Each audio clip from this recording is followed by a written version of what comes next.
ഇന്നലെ വൈകിട്ട് എൻ്റെ സഹോദരനെ പോലീസ് അറസ്റ്റ് ചെയ്തതുമായി ബന്ധപ്പെട്ട് പല വാർത്തകളും ശ്രദ്ധയിൽപ്പെടുകയുണ്ടായി.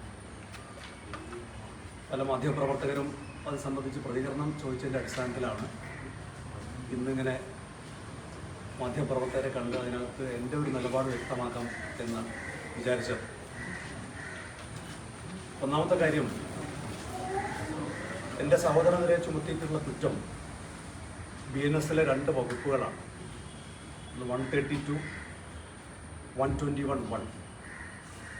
ഈ പോലീസ് ചുമത്തിയ ഈ 2 വകുപ്പുകൾ നിങ്ങൾക്ക് എല്ലാവർക്കും അറിയാം. ഒന്ന്, പോലീസിൻ്റെ കൃത്യനിർവഹണം തടസ്സപ്പെടുത്തി, അതുപോലെ തന്നെ പോലീസിനെ പരിക്കേൽപ്പിച്ചു. ഈ 2 ജാമ്യമില്ലാത്ത വകുപ്പുകൾ പ്രകാരമാണ് അദ്ദേഹത്തിനെതിരെ പോലീസ് കേസെടുത്തത്.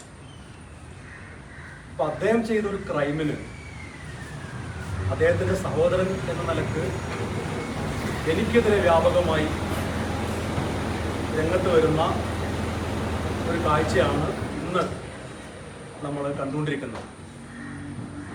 എൻ്റെ സഹോദരൻ ഒരു വ്യക്തിയാണ്, അദ്ദേഹം ഒരു ഇൻഡിവിജ്വലാണ്, ഞാൻ വേറൊരു വ്യക്തിയാണ്. അദ്ദേഹത്തിന് എൻ്റെ രാഷ്ട്രീയവുമായി യാതൊരു തരത്തിലുള്ള യോജിപ്പില്ല എന്ന് മാത്രമല്ല, എൻ്റെ രാഷ്ട്രീയത്തെ എപ്പോഴും വിമർശിക്കുകയും പരിഹസിക്കുകയും ഒക്കെ ചെയ്യുന്ന വ്യക്തിയാണ്. അദ്ദേഹത്തിൻ്റെ സോഷ്യൽ മീഡിയ അക്കൗണ്ടുകൾ പരിശോധിച്ചാൽ നിങ്ങൾക്കത് ബോധ്യമാകും. അപ്പോൾ അദ്ദേഹത്തിൻ്റെ രാഷ്ട്രീയം വേറെയാണ്, എൻ്റെ രാഷ്ട്രീയം വേറെയാണ്. അങ്ങനെയൊക്കെ ആവാമല്ലോ കുടുംബത്തിൽ. പിന്നെ അദ്ദേഹത്തിനെതിരെ വന്നിട്ടുള്ള മറ്റൊരു ആരോപണം, ഇന്നലെ മയക്കുമരുന്ന് കേസിൽ ലഹരി ഇടപാടിൽ നടത്തിക്കൊണ്ടിരിക്കുന്ന ഒരു റിയാസ് തൊടുകയിൽ, ആ റിയാസ് തൊടുകയിലിനെ പോലീസ് പിടികൂടിയപ്പോൾ അദ്ദേഹത്തിൻ്റെ മൊബൈലിലേക്ക് ഇയാളുടെ മെസ്സേജ് വന്നു എന്നുള്ളതാണ് പോലീസ് പറയുന്ന മറ്റൊരു കാര്യം. ഈ റിയാസ് തൊടുകയിലാണ് ലഹരി ഇടപാട് നടത്തുന്നത് എന്നും പോലീസ് പറയുന്നു. അപ്പൊ അങ്ങനെയാണെങ്കിൽ എൻ്റെ ചോദ്യം, ഈ റിയാസ് തൊടുകയിലിനെ എന്തിനാണ് ഇന്നലെ പോലീസ് വിട്ടയച്ചത്? റിയാസ് തൊടുകയിൽ ഏത് പാർട്ടിക്കാരനാണ്? അദ്ദേഹത്തിന്റെ സോഷ്യൽ മീഡിയ അക്കൗണ്ടുകൾ പരിശോധിക്കുന്ന ഏതൊരാൾക്കും ബോധ്യമാകും അദ്ദേഹം CPM പ്രവർത്തകനാണ്. CPM പ്രവർത്തകനായ റിയാസ് തൊടുകയിലാണ് ലഹരി ഇടപാട് നടത്തിയതെന്ന് പോലീസ് പറയുന്നു. അയാൾ ഇന്നലെ തന്നെ അദ്ദേഹത്തെ പോലീസ് വിട്ടയക്കുന്നു. അദ്ദേഹത്തെ വിട്ടയക്കാൻ ആരൊക്കെയാണ് പോലീസ് സ്റ്റേഷനിൽ ചെന്നത്? CPM-ന്റെ ലോക്കൽ കമ്മിറ്റി നേതാക്കൾ മുതലുള്ള നേതാക്കന്മാരാണ് അദ്ദേഹത്തെ സ്റ്റേഷനിൽ നിറക്കി കൊണ്ടുപോകുന്നത്. അപ്പൊ അദ്ദേഹവുമായി എൻ്റെ സഹോദരൻ വാട്സപ്പ് ചാറ്റ് നടത്തി എന്നുള്ളതാണ് പോലീസിന്റെ ആക്ഷേപം. എന്നാൽ എൻ്റെ സഹോദരനെ കാണാൻ വേണ്ടിയോ അദ്ദേഹത്തിന് സ്റ്റേഷനിൽ ഇറക്കി കൊണ്ടുപോകാനോ ഒരു ലീഗ് പ്രവർത്തകൻ കുന്നമംഗലം പോലീസ് സ്റ്റേഷനിൽ പോയിട്ടില്ല. നിങ്ങൾക്ക് അത് അന്വേഷിക്കാം. എൻ്റെ വീടിൻ്റെ ഒരു 3 കിലോമീറ്ററിനുള്ളിലാണ് കുന്നമംഗലം പോലീസ് സ്റ്റേഷൻ. ഞാൻ ആ പരിസരത്തേക്ക് പോയിട്ടില്ല. കാരണം അദ്ദേഹം ഒരു ക്രൈം ചെയ്തിട്ടുണ്ട് എങ്കിൽ അതിനുള്ള ശിക്ഷ കിട്ടണം. അതിനകത്ത് യാതൊരു തലക്കുമുള്ള ഇടപെടൽ നടത്താൻ ഞാൻ ആഗ്രഹിക്കുന്നില്ല. ഞാൻ എൻ്റെ മാതാപിതാക്കളുമായി സംസാരിച്ചു. പോലീസ് ഈ പറയുന്ന രീതിയിൽ സമൂഹത്തിന് വിപത്തായ ഏതെങ്കിലും ലഹരി ഇടപാടുമായി എൻ്റെ സഹോദരനോ ആർക്കെങ്കിലോ ബന്ധമുണ്ടെങ്കിൽ അവർക്കൊക്കെ എതിരെ ശക്തമായ നിയമപരമായ നടപടി സ്വീകരിക്കണം എന്നുള്ളതാണ് എൻ്റെ നിലപാട്, എൻ്റെ കുടുംബത്തിൻ്റെ നിലപാട്. ഈ കുടുംബത്തിൻ്റെ നിലപാട് എന്ന് കൂടി പറയാനുള്ള കാരണം, ഞാൻ മാതാപിതാക്കളുമായി സംസാരിച്ചതിൻ്റെ കൂടി അടിസ്ഥാനത്തിലാണ് ഞാനിത് പറയുന്നത്. കാരണം ഇതിനെതിരെയൊക്കെ വലിയ പോരാട്ടങ്ങൾ നടത്തിക്കൊണ്ടിരിക്കുന്ന സംഘടനയും സംഘടനയിലെ അംഗവും ഒക്കെയാണ് ഞാനും എൻ്റെ പാർട്ടിയുമൊക്കെ. ഇത് ചില വ്യക്തികൾ ഇപ്പൊ ഈ വിഷയവുമായി ബന്ധപ്പെട്ട്, ഒന്ന് KT ജലീൽ, മറ്റൊന്ന് ബിനീഷ് കൊടിയേരി, അവരൊക്കെ രംഗത്ത് വരുന്നതിന്റെ താല്പര്യം മലയാളിക്ക് മനസ്സിലാവും. അപ്പൊ അത്തരം ആളുകൾ ചെയ്യുന്ന അധികാരത്തെ കൂട്ടുപിടിച്ചുകൊണ്ട് നടത്തിക്കൊണ്ടിരിക്കുന്ന നെറികേടുകൾ, അതിനെതിരെ ഇനിയും സംസാരിക്കും, അത് സംശയം വേണം. കുടുംബത്തിലെ ഏതെങ്കിലും വ്യക്തികൾ എന്തെങ്കിലും തെറ്റ് ചെയ്തു എന്നൊക്കെ ചൂണ്ടിക്കാണിച്ചിട്ട് ഞങ്ങളുടെയൊക്കെ വായടപ്പിക്കാം എന്ന് ആരെങ്കിലും വിചാരിക്കുന്നുണ്ടെങ്കിൽ അത് നടക്കാൻ പോകുന്നില്ല.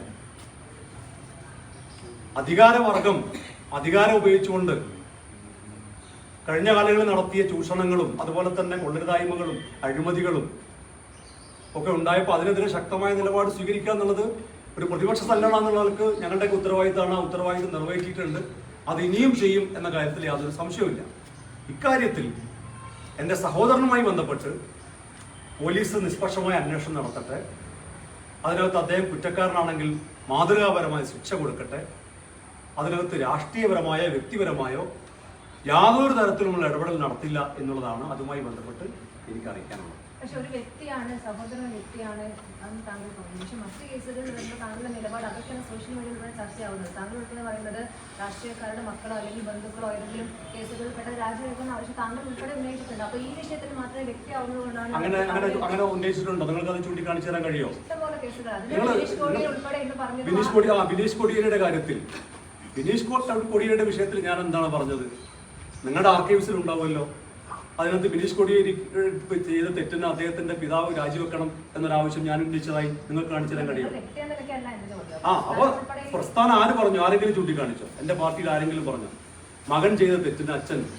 ഞങ്ങൾ പറഞ്ഞ എന്താണ്?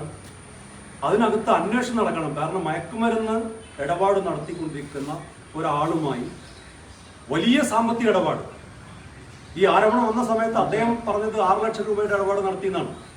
പിന്നീട് അന്വേഷണത്തിൽ എന്താണ് വ്യക്തമായത്? 50 ലക്ഷം രൂപയുടെ ഇടപാട് നടത്തിയെന്ന് വ്യക്തമായി. മാത്രമല്ല ബിനീഷ് കോടിയേരിക്ക് ഈ മയക്കുമരുന്ന് ഇടപാട് നടത്തുന്ന ആളുമായുള്ള പരിചയം എങ്ങനെയാണെന്ന് ചോദിച്ചപ്പോൾ അദ്ദേഹം എന്താ പറഞ്ഞത്? ഒരു ഷോപ്പിൽ ഒരു ഡ്രസ്സ് വാങ്ങാൻ ചെന്നപ്പോൾ, ഷർട്ട് വാങ്ങാൻ ചെന്നപ്പോൾ കണ്ട പരിചയമാണെന്ന്. അപ്പൊ അതിനകത്തൊക്കെ ഒരുപാട് ദുരൂഹതകളുണ്ട്.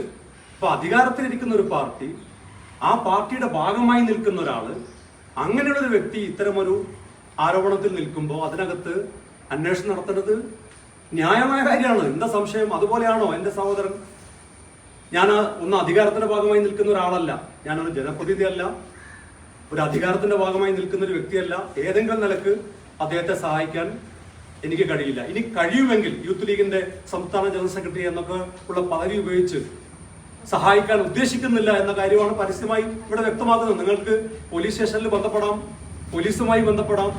ഏതെങ്കിലും നിലക്ക് ഞാനൊരു ഇടപെടൽ നടത്തി എന്ന് ആരെങ്കിലും പറയട്ടെ. അത് നിയമത്തിന്റെ വഴിക്ക് പോകട്ടെ എന്ന വളരെ ക്രിസ്റ്റൽ ക്ലിയർ ആയിട്ടുള്ള നിലപാടാണ് ഇക്കാര്യത്തിൽ എനിക്കുള്ളത്. അതിനകത്ത് യാതൊരു തരത്തിലുള്ള ഇടപെടലും ഞങ്ങൾ വരുന്നില്ല. അതിനെ രാഷ്ട്രീയമായി പ്രതിരോധിക്കാനില്ല, വ്യക്തിപരമായി പ്രതിരോധിക്കാനില്ല, മറ്റേതെങ്കിലും നിലക്ക് പോലീസിനെ ആക്ഷേപിക്കാനില്ല. അതൊക്കെ അതിന്റെ വഴിക്ക് നടക്കട്ടെ. പക്ഷെ ഒരു ചോദ്യം എനിക്ക് ഉന്നയിക്കാനുള്ളത്, അത് മാധ്യമപ്രവർത്തകരോട് ശ്രദ്ധയിൽ കൂടി കൊണ്ടുവരാനുള്ളതാണ്. ഈ ലഹരി ഇടപാട് നടത്തിയിട്ടുള്ള, ഇതിന് നേതൃത്വം കൊടുത്ത ഈ റിയാസ് തക്കയിൽ എന്ന് പറയുന്ന വ്യക്തിയെ എന്തിന് പോലീസ് ഇന്നലെ തന്നെ വിട്ടയച്ചു? അദ്ദേഹത്തെ ആരാണ് അവിടുന്ന് ഇറക്കി കൊണ്ടുപോയത്? അദ്ദേഹത്തിന്റെ രാഷ്ട്രീയം എന്താണ്? എന്തുകൊണ്ടാണ് ആ രാഷ്ട്രീയം ഒന്നും ചർച്ച ചെയ്യാത്തത്? അതേസമയത്ത് 130 to 121 BNS ആക്ട് പ്രകാരമുള്ള ഒരു കേസിനെ സംബന്ധിച്ച് പ്രതിയായ ഒരാളെ പിന്നെ എന്നെയും ചേർത്ത് വളരെ മോശമായ രീതിയിൽ ചിത്രീകരിക്കുക, ഈ മയക്കുമരുന്ന് ഇടപാട് നടത്തി എന്ന് പോലീസ് തന്നെ പറയുന്ന റിയാസ് തക്കയിൽ എന്ന് പറയുന്ന CPM-കാരനെ ബോധപൂർവ്വം മറച്ചു വെക്കുക, അത് ശരിയല്ല എന്ന ഒരു വൈരുദ്ധ്യം ചൂണ്ടിക്കാണിക്കുക മാത്രമാണ് ഞാൻ ചെയ്തിട്ടുള്ളത്. മറ്റു കാര്യങ്ങൾ ഞാൻ ഈ പറഞ്ഞതുപോലെ പോലീസിന്റെ അന്വേഷണം നടത്തട്ടെ, നിഷ്പക്ഷമായ അന്വേഷണം നടത്തട്ടെ. ഏതെങ്കിലും നിലക്ക് തെറ്റായ ഒരു പ്രവൃത്തി എൻ്റെ സഹോദരന്റെ ഭാഗത്ത് ഉണ്ടായിട്ടുണ്ടെങ്കിൽ അതിന് മാതൃകാപരമായ ശിക്ഷ കിട്ടുന്നതിൽ ഏറ്റവും അധികം സന്തോഷിക്കുന്ന വ്യക്തി ഞാൻ കൂടിയായിരിക്കും. പക്ഷെ ഒരു കാര്യമായി CPM-കാരൻ പറയുമ്പോൾ ആ CPM-കാരൻ നിന്നാണ് താങ്കളുടെ സഹോദരനിലേക്ക് ഇത് എത്തുന്നത്. അല്ല, എന്റെ സഹോദരത്തിനുള്ള ആക്ഷേപം എന്താണ്? ഇദ്ദേഹമായി വാട്സപ്പ് ചാറ്റ് നടത്തി എന്നുള്ളതാണ്. അതേസമയത്ത് ഈ CPM പ്രവർത്തകനെ കുറിച്ചുള്ള ആക്ഷേപം എന്താണ്? അല്ല, പോലീസ് അന്വേഷിക്കട്ടെ. പോലീസ് കിട്ടിയിട്ടില്ല, മൊബൈൽ ഫോൺ പരിശോധിക്കാൻ കഴിഞ്ഞിട്ടില്ല എന്ന് പോലീസ് പറയുന്നു. അതേസമയത്ത് ഈ കുറ്റസമ്മതം നടത്തിയത് ആരാണ്? റിയാസ് തൊടുകയിലാണ്. അപ്പൊ റിയാസ് തൊടുകയിൽ ആരാണ്? CPM പ്രവർത്തകനാണ്. അദ്ദേഹത്തിന്റെ ഫേസ്ബുക്ക് അക്കൗണ്ട് പരിശോധിച്ചാൽ നിങ്ങൾക്ക് ബോധ്യമാവും. അദ്ദേഹം അത് വ്യക്തമാക്കിയതാണ്. അപ്പൊ എന്റെ സഹോദരൻ മുസ്ലിം ലീഗ് പ്രവർത്തകനല്ല, നിങ്ങളത് പരിശോധിക്കും. അദ്ദേഹം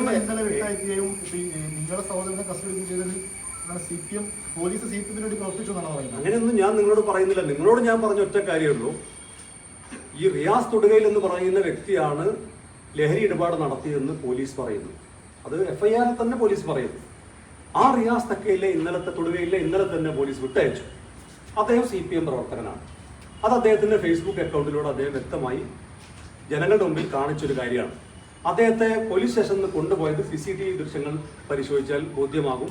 CPM-ന്റെ ലോക്കൽ കമ്മിറ്റി നേതാക്കന്മാരടക്കമുള്ള ആളുകളാണ്. ആ കാര്യം മറച്ചു വെക്കുന്നു. അദ്ദേഹവുമായി വാട്സപ്പ് ചാറ്റ് നടത്തി ഈ പറയുന്ന പോലീസിന്റെ കൃത്യനിർവഹണം തടസ്സപ്പെടുത്തി പോലീസിനെ ആക്രമിച്ചു എന്ന കേസിൽ പ്രതിയായ ഒരാളെയും അദ്ദേഹം എന്റെ സഹോദരനാണ് എന്നതുകൊണ്ട് എന്നെയും ചേർത്ത് വ്യാപകമായ രീതിയിൽ സൈബർ അറ്റാക്ക് നടത്തുന്നു. ഈ പറയുന്ന ബിനീഷ് കൊടിയേരിയും കെട്ടി ജലീലും ഒക്കെ രംഗത്ത് വരുന്നു. ഈ വൈരുദ്ധ്യമാണ് ഞാൻ ചൂണ്ടിക്കാണിച്ചത്. അതിന് കുഴപ്പമില്ലെന്നേ, പോലീസ് അന്വേഷിച്ചോട്ടെ. ഞാൻ ആ വാട്സപ്പ് ചാറ്റ് നടത്തിയത് പോലീസ് കേസെടുത്ത് ഞാൻ എന്തെങ്കിലും കുറ്റം പറഞ്ഞോ? ഞാൻ ന്യായീകരിച്ചോ? ഒരിക്കലും ന്യായീകരിക്കുന്നില്ല. ഒരു ന്യായീകരണത്തിന്റെ പ്രശ്നമില്ല. അദ്ദേഹം ഇപ്പം നിങ്ങളുടെ പോലീസ് കൈരളി TV അല്ലേ? അല്ല, ഏതാണ്? റിപ്പോർട്ടറാണ്. ആ റിപ്പോർട്ടർ രണ്ടു കണക്കാണ്. അപ്പൊ ഏതായാലും റിപ്പോർട്ടർ TVക്കിന്റെ ചോദ്യം എന്താണ്? കൈരളിയാ? കൈരളി അല്ലാന്ന് പറയും. ഓക്കെ, അല്ല കൈരളിയാണല്ലോ. അപ്പൊ കൈരളിയുടെ ചോദ്യം എന്താണ്? അനിയനെ ന്യായീകരിച്ചു. ഞാൻ ഈ പറഞ്ഞതിൽ എവിടെയെങ്കിലും അനുജനെ ന്യായീകരിച്ചു എന്ന് തോന്നുന്നുണ്ടെങ്കിൽ ഒരിക്കൽ കൂടി ഞാൻ പറയുന്നു, അദ്ദേഹത്തിനെതിരെ പോലീസ് നടത്തുന്ന ഏത് അന്വേഷണത്തെയും ഞാൻ സ്വാഗതം ചെയ്യുന്നു. പക്ഷേ ഇപ്പോ കേരള പോലീസ്, പിണറായി വിജയന്റെ പോലീസ്, കൈരളിയുടെ പോലീസ് ഞാൻ പറയുന്നില്ല, പിണറായി വിജയന്റെ പോലീസ് ഇപ്പോൾ അദ്ദേഹത്തിനെതിരെ ചുമത്തിയത് 2 വകുപ്പാണ്. ഒന്ന്, പോലീസിന് കൃത്യനിർവഹണം തടസ്സപ്പെടുത്തി. മറ്റൊന്ന്, പോലീസിനെ പരിക്കേൽപ്പിച്ചു. ഈ 2 കേസ് അദ്ദേഹത്തിനെതിരെ നിങ്ങൾ ഇപ്പോൾ ചുമത്തിയിട്ടുള്ളൂ. ഇനി മറ്റെന്തെങ്കിലും കുറ്റകൃത്യത്തിലും അദ്ദേഹം പങ്കാളിയായിട്ടുണ്ടെങ്കിൽ, ഈ കേസിൽ മാത്രമല്ല ഏത് കുറ്റകൃത്യം അദ്ദേഹം ചെയ്തിട്ടുണ്ടെങ്കിലും പോലീസ് അന്വേഷിച്ച് അദ്ദേഹത്തിന് മാതൃകാപരമായ ശിക്ഷ വാങ്ങിച്ചു കൊടുക്കണം. അങ്ങനെ വാങ്ങിച്ചു കൊടുത്താൽ അതിനകത്ത് ഏറ്റവും സന്തോഷിക്കുന്ന ഒരു വ്യക്തി കൂടിയായിരിക്കും ഞാനെന്നാണ് പറഞ്ഞത്. കാരണം സമൂഹത്തിന് വിപത്തായി പ്രവർത്തിക്കുന്ന കുറ്റകൃത്യങ്ങളിൽ ആരേർപ്പെട്ടാലും, അത് എൻ്റെ കുടുംബത്തിലുള്ള ആളാണെങ്കിൽ എനിക്കൊരു നിലപാട്, പുറത്തുള്ള ഒരാളാണെങ്കിൽ മറ്റൊരു നിലപാട് എന്നില്ല. എൻ്റെ കുടുംബത്തിലുള്ള ആളാണെങ്കിൽ പോലും അതിശക്തമായ ശിക്ഷ, മാതൃകാപരമായ ശിക്ഷ കൊടുക്കണം എന്ന നിലപാട് ഒന്നുകൂടെ ആവർത്തിച്ച് പറഞ്ഞു. ഇപ്പൊ കൈരളി TV പറഞ്ഞിരിക്കുന്നത് പല പോസ്റ്റുകൾ മുൻനിർത്തിക്കൊണ്ടാണ്, മുൻപുള്ള പോസ്റ്റുകൾ മുൻനിർത്തിക്കൊണ്ടാണ്. അന്ന് കോടിയേരി രാജിവെക്കണമെന്ന് അടക്കമുള്ള ആവശ്യങ്ങൾ പല കോണിൽ നിന്ന് ഉയർന്നിട്ടുണ്ടായിരുന്നു. രാഷ്ട്രീയമായിട്ട് ഇത്ര മുഖ്യധാരയിൽ നിൽക്കുന്ന ആളുകളുടെ കുടുംബത്തിൽ നിന്നൊരാൾ ഇങ്ങനെ ഒരു ശിക്ഷയുടെ ഭാഗമായി വരുന്ന ഘട്ടത്തിൽ നേതൃസ്ഥാനത്ത് ഇരിക്കുന്ന അങ്ങ് രാജിവെക്കാൻ തയ്യാറാവുമോ എന്നുള്ളതാണ് അദ്ദേഹത്തിന്റെ ചോദ്യം. ഞാൻ ചോദിക്കുന്നത്, ബിനീഷ് കൊടിയേരിന്റെ വിഷയം ഉണ്ടായിരുന്ന സമയത്ത് അന്ന് രാത്രി ഏഷ്യാനെറ്റ് ചാനലിലായിരുന്നു അന്നൊരു ചർച്ച നടത്തിയത്, ഡിബേറ്റ് നടത്തിയത്. ആ ഡിബേറ്റ് നിങ്ങളുടെയൊക്കെ ആർക്കൈവ്സിൽ പരിശോധിച്ചാൽ നിങ്ങൾക്ക് കാണാൻ കഴിയും. അന്ന് രാത്രി കോടിയേരി ബാലകൃഷ്ണനെതിരായി ഞാൻ എന്തുകൊണ്ട് സംസാരിക്കുന്നില്ല എന്ന് BJPയുടെ പ്രതിനിധി ഒരു ചോദ്യമായി ഉന്നയിച്ചു. ലീഗ് നേതാക്കന്മാർ PK ഫിറോസിനെ ഭീഷണിപ്പെടുത്തിയോ, അതുകൊണ്ടാണോ കോടിയേരിക്കെതിരെ സംസാരിക്കാത്തത് എന്ന് വരെ ചോദിച്ചു. പക്ഷെ അന്ന് ഞാൻ ആ ചർച്ചയിൽ പറഞ്ഞൊരു കാര്യം, ഒരു മകനും മയക്കുമരുന്ന് ഇടപാട് നടത്താനോ മയക്കുമരുന്ന് കേസിൽ പങ്കാളിയാവണമെന്നോ ഒരച്ഛനും ആഗ്രഹിക്കില്ല എന്നൊരു നിലപാടാണ് ഞാൻ സ്വീകരിച്ചത്.